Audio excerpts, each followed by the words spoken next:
Good afternoon. My name is Deshaun Adamson, and today I will be talking about how alcohol affects our brains on a chemical level. I know for you non-science majors, we talk about alcohol and chemistry a lot, and a lot specifically in organic chemistry, and I'm going to attempt to explain a little bit more about it and how it affects us. Okay. First off, I wanted to start off with what is alcohol.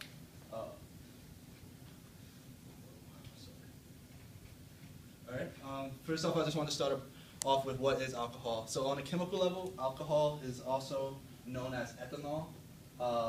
Ethanol is made through a specific process known as fermentation. Basically, the chemical structure for ethanol is, the chemical formula for ethanol is written as C2H6H5OH. And here's what we chemists call a chemical formula. The chemical structure of this molecule. Oh, Henderson, do you have a question? Yeah, I have a question. How do you make that? Basically, it's very simple. Like I said earlier, it's made through a process known as fermentation. Fermentation breaks down yeast and sugar into ethanol and carbon dioxide, which is this compound here. And this process is done without any air present. And without air present, carbon dioxide gas bubbles into the air, leaving behind the ethanol solution in air. Is that how they make beer? Yeah, this is ethanol is known as consuming alcohol, drinking alcohol. Will be not people who are legal, of course. So yeah. Eric? Professor, what is your favorite alcohol, if I may ask? I don't have a favorite alcohol. I'm not legal. You know, I don't consume it. Oh, good. Yeah. Okay. Yeah. Mine smell like. Okay. All right. Thanks for that information. I appreciate that. I like this. You guys are very engaged. I'm liking this so far. All right. So yeah, as I said, the chemical structure for this molecule is C2H5OH. And as you can count it up, you count 2 carbons, hydrogens, 5 hydrogen. Now, basically, now that you guys have a basic understanding of the chemical level, what is alcohol, I want to just explain how alcohol affects our brains on a chemical level. So these 2 images that you're seeing here are one on the right side. First off is the normal brain. It shows healthy levels of brain activity, and the green is representing different neurons and neurotransmitters firing. So that represents a healthy brain. And on the left side, we have an alcoholic here. And as you can see, there's not a lot of neuron reactions. There's not a lot of going on in there. So Got a question. Yeah. Quick question. Is this a good explanation of why, like, when you're under the intoxication, that you're less coordinate, and you know what I'm saying? Like, it seems like you're not as, your coordination's off. Yeah. Is this like a reason for that? Yeah, that's a great question, and that's absolutely right. When you consume alcohol, your coordination and your motor skills tend to drop. That's why alcohol companies advise that you don't operate machinery when you drink alcohol, because it does reduce your motor skills. And it does that specifically by binding to neurotransmitters, which are chemical receptors that allows our brains to do what they do, like on an everyday basis. Like Yeah, I definitely feel that. Got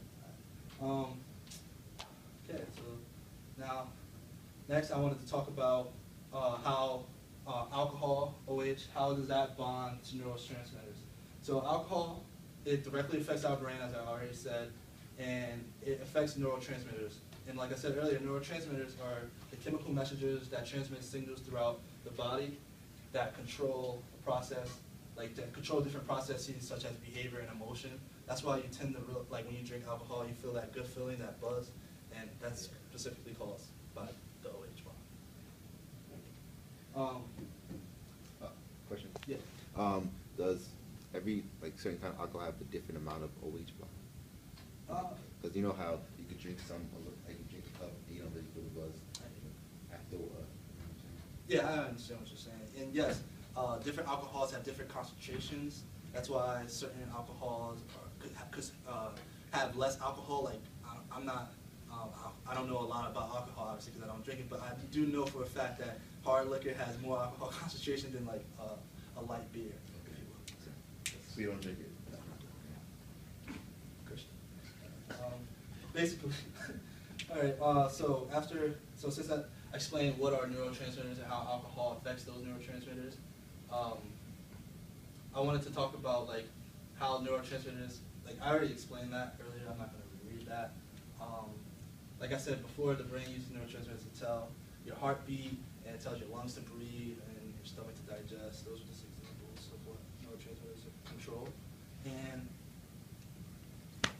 all right, basically now I just wanted to explain on a chemical level what are some different types of neurotransmitters that are directly affected by alcohol. I don't know if you guys are familiar with dopamine, norepinephrine, and epinephrine. Like these three neurotransmitters are responsible for that buzz feeling.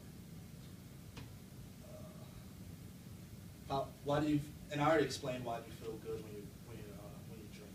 I already explained that, so I'm not going to go through that. Here's just a little diagram that I made up just to show how norepinephrine, dopamine, and serotonin are all related.